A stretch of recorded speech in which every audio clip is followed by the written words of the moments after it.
This is the Definitely Uncertain podcast, brought to you by Goldrock Capital. Each week, we look at how high net worth families can improve their lives, decisions, and investments in a deeply uncertain world. We always aim to provide practical information, even if we can't offer specific investment advice.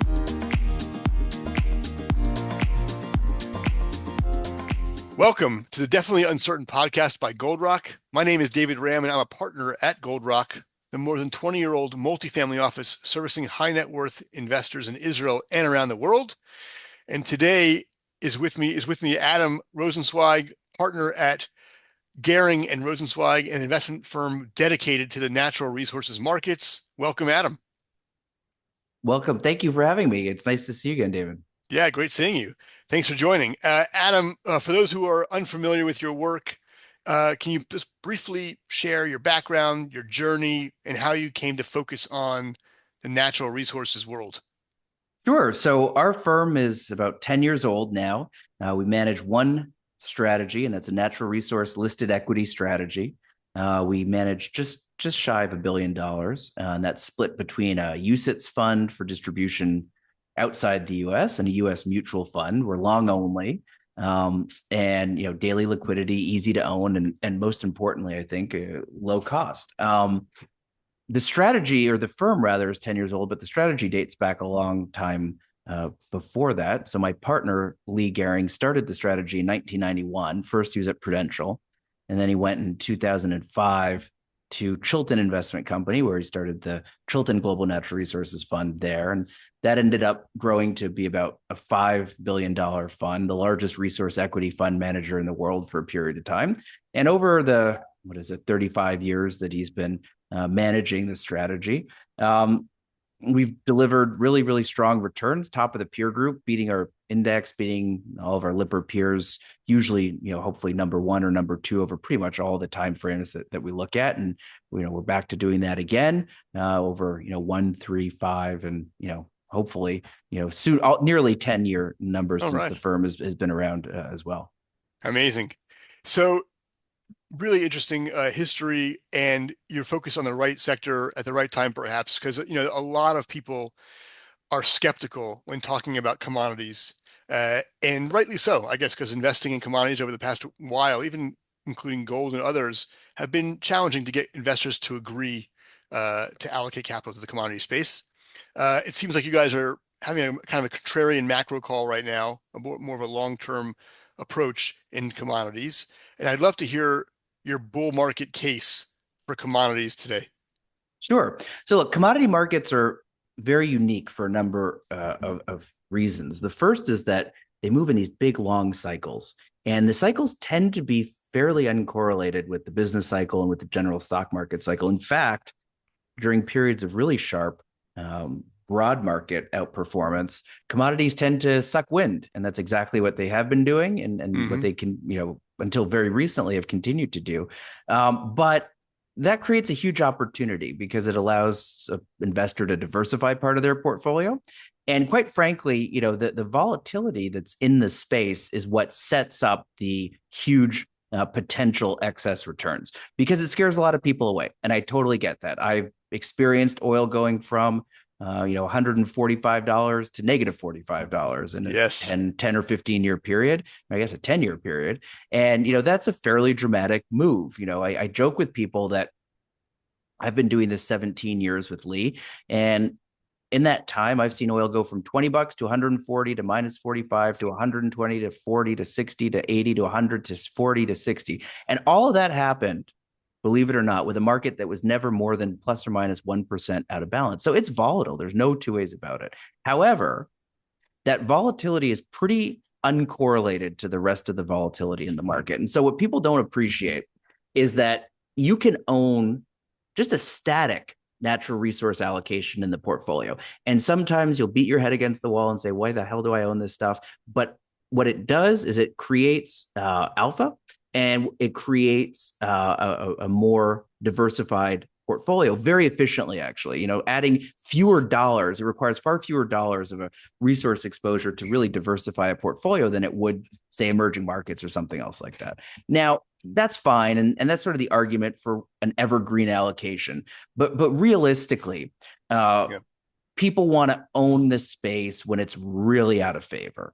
And you want to sell it when everyone else is piling in. And the reason for that is that when the market's so out of favor, it's not uncommon to see companies trade at or below book value, at 2 or 3 times cash flow on a commodity price deck that is what we call unsustainable. What do I mean by that? Well, uranium a couple of years ago was $18 a pound, and the cash cost to take uranium out of the ground, forget about investing in a new uranium mine, just the cash cost was $25.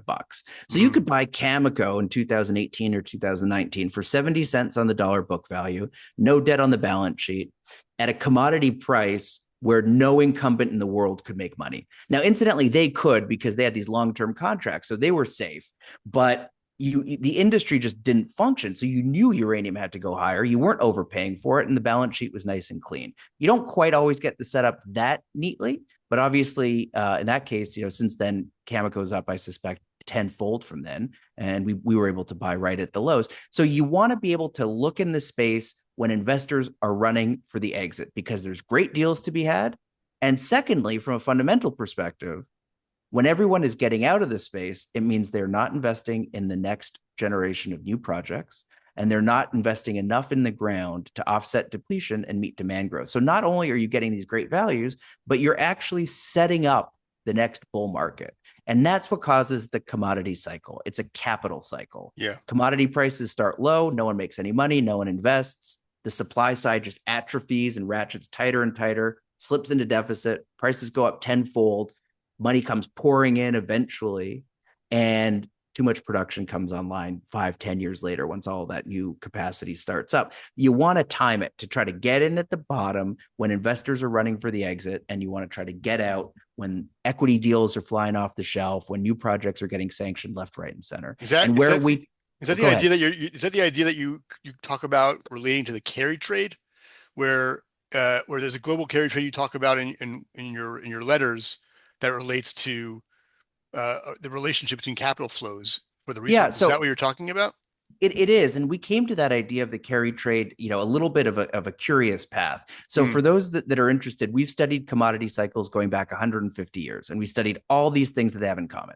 Investors sell, there's a dearth of capital spending, um, representations in the index drop from, I don't know, 20% energy is kind of a good bull market top down to 2% is the lows that we saw during COVID. We're only at 3% now, by the way. So we're still very early in this nascent bull market, lots of room for it left to go. Hmm. All these different elements. And we've also noticed a few other things that happen during these commodity bear markets. Capital costs are always really cheap. There's a huge ballooning of debt, which tends to push up a market mania somewhere else. We noticed that the market mania often is related in technology, and that was true going all the way back to the 1920s when radio was the new technology stocks of the day. Now, that was true in the 60s, which was a terrible bear market for commodities before the 70 bull market started. And that corresponded to the rise of Intel and all the semiconductor chips. And then the next terrible bear market was from sort of 92 to 99, and that corresponded to the dot-com bubble. So we've seen all these kind of common trends. And then we read a really good book. It's incredibly dry. So it's good for a certain type of person, probably not a good beach read. And it's called The Rise of Carry, and it's written by Lee and Cold Iron. And what they do is they talk about these big carry trades that develop. And basically what happens in these big carry trades is that classical carry trade would be to borrow in yen and invest in Australian assets. You Right. borrow cheap yielding currency and you invest in a higher yielding asset. But realistically, what they correctly conclude is that the carry trade is just, in general, a levered short volatility trade. Now, what does that mean? Effectively, as long as yesterday looks like tomorrow, you're going to clip your coupon and make some money and go home happy, right? So that's effectively what happens. You borrow in yen, you invest in Aussie dollars, and as long as you don't have a crazy blowout in the currency rate, which you can actually hedge in some cases, you're guaranteed to make a small profit. You lever that up, and it's almost a risk-free arbitrage. And so a market where that happens, a levered short volatility market, has a feedback loop, right? The longer it works, the more money it draws in because it works. You kind of set it and forget it. And they wrote this whole book about all the different indicators you can see in terms of that happening. So what happens then? These really weird anomalies like growth outperforms value and large cap outperforms small cap, and technology does well, and you have a hyper financialization where the stock market relative to the economy just balloons.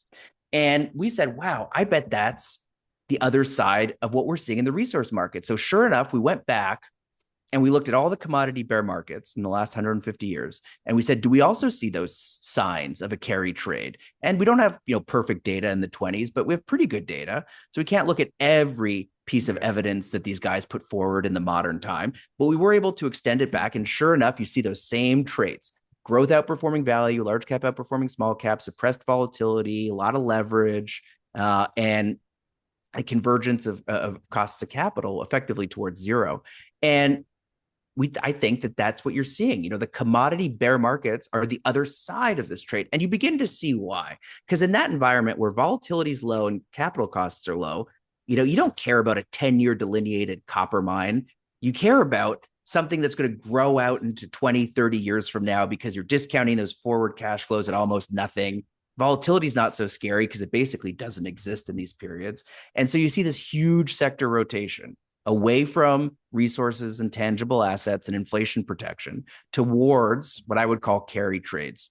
And there's a lot of them today. The S&P is one giant carry trade. Private equity is one giant carry trade. So investors that think that they're well diversified because they have a little bit of EM, a little bit of private equity, a little bit of hedge funds, a little bit of MSCI alongside their S&P, what they neglect to appreciate is that they all have this latent factor embedded in all of them. That's the carry trade. We're not carry trade. We're the exact opposite of that. And so that's what makes it such a good diversifier. Interesting. So to just make sure I understand, because one thing we've noticed of late in our own portfolio construction as well is that some of our commodity exposure, in particular around energy, is correlated or connected quite closely with a lot of the technology and hype markets, particularly AI and electric vehicles. And when those companies who are valued extraordinarily high and have been the ones pulling the stock market very, very high, it's no longer the asset light trades around software like we experienced in the last decade, or maybe internet like in the late 90s, etc. This is actually reliant on a lot of things that you're talking about, that you're actually investing in. They're reliant on a lot of those components. So is there, in fact, potentially a correlation nowadays between from the demand side of commodities and the markets, the companies that are actually pulling the equity markets higher and higher in private and public equity? No, it's a great question. And I think it's a complicated answer, but I think what we're starting to see, and you nailed it, you talked about this move from an asset light model to an asset heavy model. And a carry trade environment is perfect for an asset light model. And I think we're beginning a sector rotation back into a more asset heavy model. But what we're starting to see is the need, particularly for uranium, to power these large data centers. And so I think those are probably the two that have been most coupled recently with, the hyperscalers. There's been this idea of wanting to get into the picks and shovels. Obviously, the chips were the first thing. And now, well, let's look broader and we can look into uranium. And so I think that, and the reason for that is super clear, and I think is correct, which is whenever you're studying a energy system, we've only ever transitioned in human history from energy systems that are less efficient to more efficient. It's like it's a one-way path. We started out hunting, gathering, we went to domesticated crops and animals, we went to wood and coal, and eventually to oil and gas. And each of those has carried, and we measure it by something that we call the energy return on investment, or EROI, how much energy comes out of the system for every unit of energy you put into the system. And we went from like a 3-to-1, 5-to-1, 10-to-1, 30, and now you're at 30-to-1. And that's oil and 30 gas. to 1 is both oil and gas, or is it just the natural gas market? It's pretty much both. It'll ebb and flow a little bit depending on whether how new a new oil field comes online, for instance. And gas is a little bit fundamentally more efficient than oil Yeah, because it burns at a higher temperature. But you're really kind of splitting hairs at that point. Oil fair and enough. gas together are both at or around 30 to 1. Coal's a little bit lower, about kind of 20, 25 to 1. And you've seen it, that's why gas displaces coal so nicely. People, don't need subsidies to switch from coal to gas when they have enough capital and enough, for the upfront infrastructure costs, they move to gas. China did it. The United States did it. Europe has done it. Everyone likes to do that. It has nothing to do with CO2. It has everything to do with the economics there. So the question in that framework, And the two, CO2 happens to be a lot more clean, natural yeah, gas it's versus about coal. half. It's about Hmm. half the CO2 per kilowatt hour of energy from natural gas than for coal. So you get that Yep. as a double whammy. So then you look at renewables. Renewables are absolutely terrible because the energy density of wind and solar are so low that to get the same output, your size of your infrastructure just grows astronomically. And that's why, a windmill stands the size of the Eiffel Tower these days, et cetera, et cetera. Hmm. And all of that, of course, requires steel, cement, concrete, and copper. And that requires, in turn, a huge amount of energy to manufacture. So your energy return on investment there is not nearly as good. Uranium's amazing. It's off the charts. If you're in the finance world, it is off the efficient frontier. And the reason is you're not talking about breaking electrochemical bonds anymore. You're now talking about converting matter into energy through fission, it's just a different process. You're talking about the atomic bond as opposed to the chemical bond, and it's off the charts in terms of efficiency. And 100 you're to talking 1 about nuclear energy. nuclear energy, nuclear fission energy. It's 100 to 1, and the new small modular reactors are 180 to 1. So this would be the biggest leap forward in human history. If we could go from hydrocarbons to nuclear, even on the margin, frankly, it would add more for human prosperity than anything we've seen, including the Industrial Revolution, including the birth of the agrarian lifestyle. Anything. This is going to be the biggest push forward that we've seen. So there's no doubt in my mind that the hyperscalers, now that they've realized that they can't go down the renewable path and they still have these big clean objectives, they're embracing nuclear. And the broader market is beginning to as well, because people that can understand tech can now begin to sort of say, okay, look, maybe I want something that's going to diversify me a little bit, something that's out of the tech ecosystem, but it still has a tech element and angle to it. Similar to what copper did maybe 10 years ago on the back of renewables. There's this idea, okay, look, I want to be a clean portfolio. I don't want to be in the dirty mining business. However, copper is going to be needed for windmills and solar panels, so I can invest in some copper. We started to see a migration of copper names performance to days when, for instance, the solar stocks were down, the copper names would be down, et cetera. They're in the same baskets. But I think, sorry, it's a very long-winded answer. I think what we're seeing here, though, is more than just nuclear being a hyperscaler trade derivative. I think what we're beginning to see is a shift back to more asset-heavy, anti-carry Hmm. trades. Right. Right. Our portfolio, we're talking now to June 7th, we're up about 20% on the year. We fared very nicely through the market disruption that saw the carry trade unwind post the Trump Liberation Day tariff announcements. Obviously, we had some chop there, but we came back very, very strong. It feels very reminiscent to 2022 when most of the carry trade assets all fell in unison, and our space did very well, and particularly our fund did very well in 22, one of the rare kind of bright spots in the market. So Hmm. I think with uranium, you're seeing it's like a little bit of best of both worlds, right? If you're looking for the sector rotation, carry trade unwind, it works for that.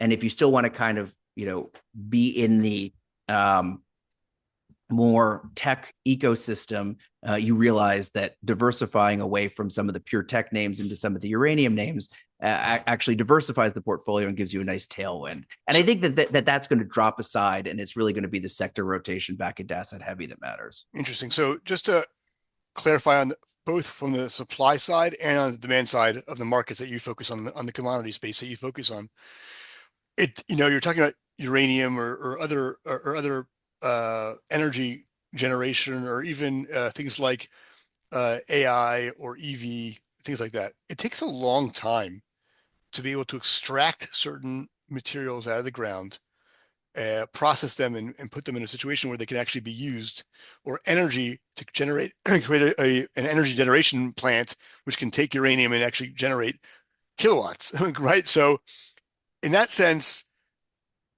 demand is growing rapidly. Supply it seems to not be available, and it will take some time for supply to actually come online to meet that demand. I don't know what the timeline looks like. Maybe you can walk us through that. But between that time where demand seems to be outpacing supply, which it kind of feels that way right now, that may actually continue on for a couple of years, maybe longer. What happens to the assets that you focus on, that you invest in your fund? What happens to those products, be it metals, energy, etc.? What happens to those price points when demand is significantly increasing, and maybe the supply, and you have visibility on supply. You actually have visibility on how long it takes to do those things, and supply may not actually be there to meet the demand. What do you expect will happen over the next number of years? I expect prices will go up considerably because look, here's what happens. How is that Okay. going to? Okay, so walk us through how that, because that's also going to affect our phones, our computers, our cars. It's going to affect a lot of things. No, absolutely. A commodity cycle is very violent and it's a huge market perturbation, and very few people have exposure to it. Okay, let's walk through this idealized commodity cycle.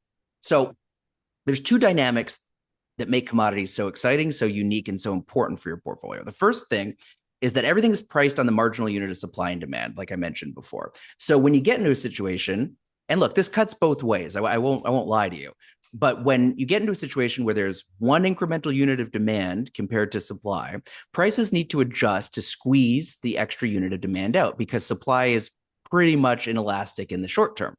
So what does that mean? Look, you can get oil prices from trough to peak in a cycle that go up tenfold.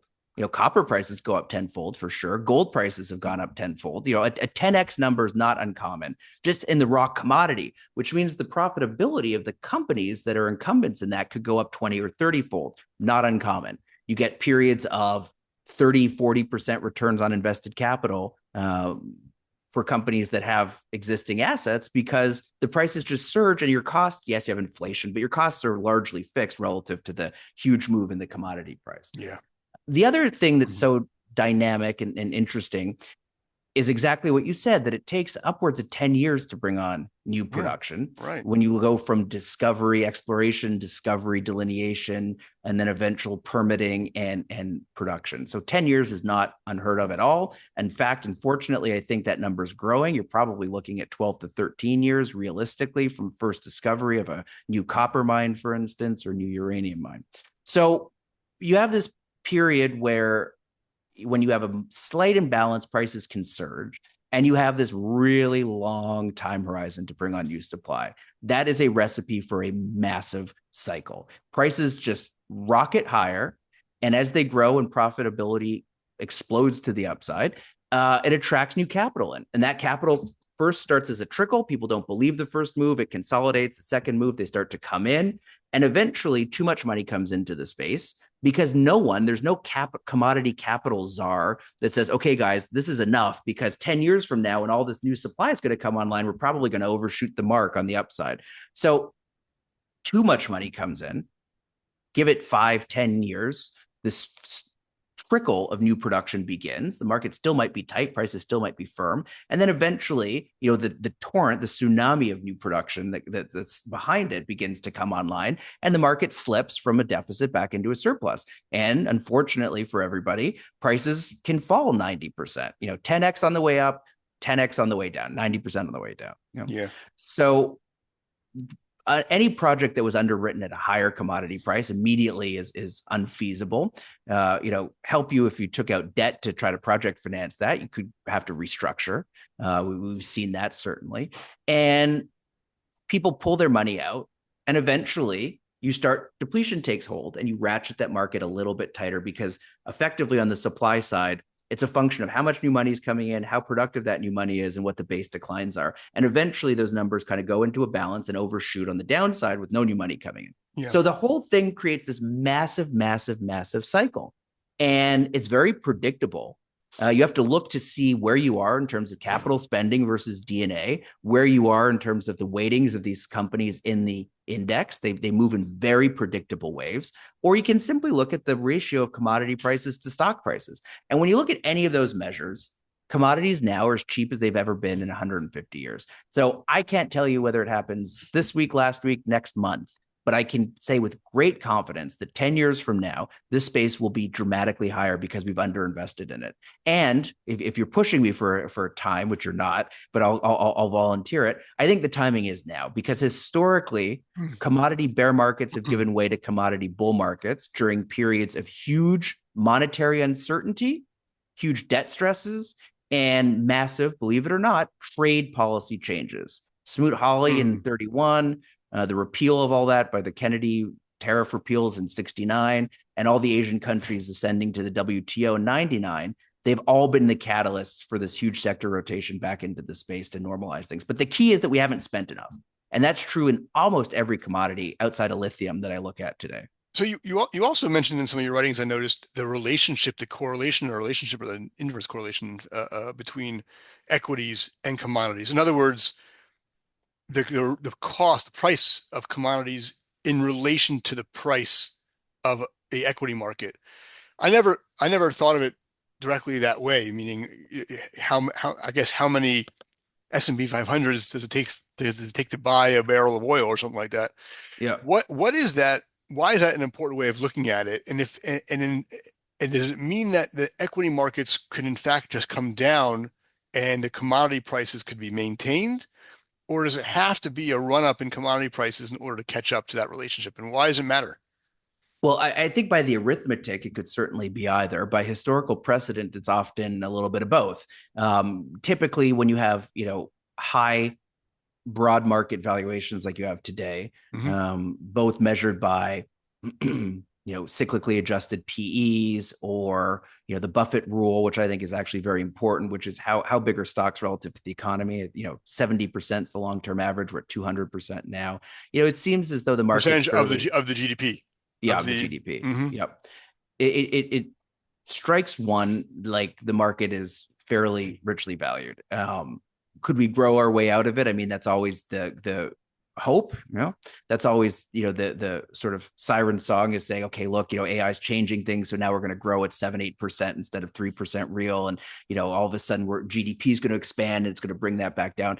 I think that realistically, when you look at growth versus value, when you look at how much money has been printed and how much of that money has gone into equity valuations, it strikes me like we'll probably have a fairly lackluster forward decade for the broad market, with the chance of a decently sharp reversal. Yeah. Commodities, on the other hand, unless you had a massive deflation, which I don't see, it seems difficult to see how commodities are toppy here in the sense that it hasn't attracted enough capital to come back into that space to put money in the ground and get new supply working again. Gold prices are obviously high, but when you look at gold prices relative to anything else, the world's financial stock or whatever, gold represents a really small percent of the world's asset base today. Historically, basically at the 95th percentile of cheapness relative to everything else. So could everything else come down 60-70% and gold stays flat where it is today? It's possible. I think the likelihood, though, is that gold prices move higher and commodity prices move higher, and the market is flat to down going forward.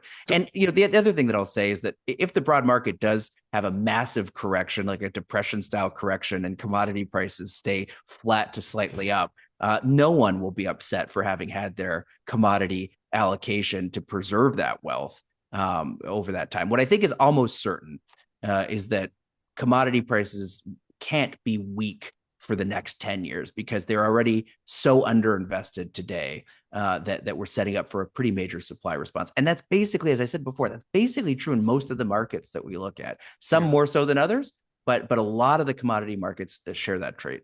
So getting specific on which types of commodities that we should be thinking about, which types of commodities you're thinking about. You mentioned gold, and I always have differentiated gold from the other ones that we've been referring to on the call today because the usage case is different, where gold is seemingly has gone up a lot because of central banks buying up gold and putting it on on their balance sheet or in their drawers, whatever they're doing with the gold, as an alternative to U.S. dollars, more of a currency play, it seems, than an actual, manufacturing a data center or an electric vehicle. So, talk to us about specific opportunities that you're thinking about over the next year, two, three, in the commodity space and the usage case for those commodities and why. So why you're bullish on those Sure. specifics. Yeah, no, and I'll go through a couple of them. I'll be brief so that I don't put everyone to sleep. But you know, Yes. when you look at any given commodity market, what we're looking for are really strong anomalies, things that just don't make sense. Yeah. And that's, I think, what ties together gold with some of the other commodities that we're talking about. All right. So yes, gold is not consumed in the same way that oil is consumed. It's not installed in the economy in the same way that copper might be installed or steel might be installed in the economy. But it has its own dynamics that can be analyzed. And so I'll talk about those here in a second too. So the areas that we are most excited about over the next 5 years, and that tends to be our average, Yeah. outlook. If something's going to work in 10, 15 years, that might excite us and we'll do all the work about it. But even we appreciate that a long-term investor, if it's not gonna, if there's no catalyst 5 years out, then maybe we can wait a little bit. But Hmm. something's gonna looks really bullish in the next 5 years. That's when we get excited. US natural gas. So world gas today trades at about $12 an MCF. US gas trades What got does as low MCF as stand for? a thousand cubic feet, a Okay. million cubic feet. Um, A milli or or a milli? A milli. an MMBTU, a million British thermal units, is another unit, and those are made to be equivalent to one another. So there you Okay. go. An MMBTU is an MCF. A million British thermal units is 1,000 cubic feet. So That's that twelve trades dollars. that's $12 in the rest of the world, and it got as low as $2 here in the US, Yeah. and it has been as low as $1.90 something at its lows, and today it's still in the $3 to $4 range. So why is that? Well, for the last 20 years, the US has produced so much gas that we effectively have been a gas island. We cannot get enough of it out. You can through LNG. You've hooked the world price to the US price to some degree through LNG, but those terminals are running full blast. They're Liquid exporting natural gas. Sorry, liquefied natural gas. I'm Yep. just So what translating for the crowd. Go ahead. no, exactly. Liquefied natural gas. So what you do, as opposed to crude, which can be loaded on a tanker very easily, like the one behind me, and shipped around the world, natural gas, because it's a gas, needs to be cooled down. It needs to be refrigerated to very, very low temperatures so that it turns into a liquid, and then you can put it in a special tanker to do that. So you need the infrastructure to cool down huge volumes of natural gas, and that's an liquefied natural gas, LNG export terminal. So you can't hook the US gas supply to the world supply as seamlessly as you could oil, because you can load that very easily into a tanker using just a pipeline. Here you need this infrastructure. So because of that, the US effectively has gone from 0 to 90 billion cubic feet per day, massive amount of shale gas production, and it's overwhelmed any use of demand we have here in the US. So in the US, they've switched out a huge amount of coal for natural gas. They built all these petrochemical plants. They built all these nitrogen fertilizer plants, and they became the world's largest exporter of liquefied natural gas, all in a 10 or 15-year period. And still we have too much gas. Still there's too much. So you've dislocated that price in the US. If you're a US producer and you say, well, that's great, it's $13 in Asia or in Europe or Yeah. wherever, who cares? You cannot get that price because we have too much of it here in the United States. However, what we concluded many years ago was that as soon as the supply side from US gas begins to show any sign of weakness, that market will tighten in a hurry, because nature abhors a vacuum, and there's this vacuum between the US price and the world price that's only because we have too much supply behind pipe. And we've started to see that. We've started to see exactly that. And the US shales have been massive, massive, but they're not infinite. And we're starting to see quality degradation. We're starting to see depletion problems creep in. And now basically every shale play in the United States has stopped growing. The Marcellus is still growing a tiny bit. I think it's rolled over now. The Permian is still growing a little. It's the last one, and its growth has slowed 80% over the last 3 or 4 years. So it is on its way to rolling over as well. I suspect that will happen any month now. And we've had a few months, to be honest, of negative month-on-month sequential production in the Permian, and then it's kind of popped up its head a little bit and come And back that, and down. that, and that supply drop is being driven by, as you implied, uh, uh, quality degradation, or is it corporate decisions saying, you know what, I'm not incentivized enough to drill more or extract more gas out of the, I'm incentivized to distribute profits to my shareholders, and that's the end of it. Yeah, Or is it's it a a great it, combination thereof? it's a great question. And that has been a very difficult question to answer. And so we had to build our own tools to try to answer those questions. And we ended up building a deep neural network about 5 or 6, maybe, yeah, 6 years ago now. So long before the advent of large language models. I mean, obviously people were working on large language models, but they weren't household names. But we built, a deep neural network to try to analyze trends in the shale patch. And what we concluded was that there was a huge geological issue. There was a huge depletion problem. The industry Hmm. from 14 to 17, 18 saw a massive increase in the productivity per well or per lateral foot drilled. They were getting more gas out of the ground, more oil out of the ground. We wanted to understand why. The industry would tell you that they were just getting better and better at drilling these shales. They understood it better. They were, better techniques and things of that nature. And there was some truth to that. Like I don't think that they were wrong, but they were misrepresenting it a little bit. 85% of what they were doing is just picking the best place in the field to go and drill. They got really good at predicting where the best areas were, and they high graded them. They put a disproportionate amount of their rigs in the best areas of the Yeah. field. And I get it. Harvard Business School would tell you to do that. No, Yeah. no, no, no issue there. But that was representing about 80 to 85% of the increase in productivity that we saw. So we said, okay, look, you're not getting better. You're not making the size of the pie bigger. You're just going for the filling, and you're going to just leave the crust here in a second. And that's where we are today. So you've drilled out those Mm. best areas. They're awfully dense. You see people moving farther afield.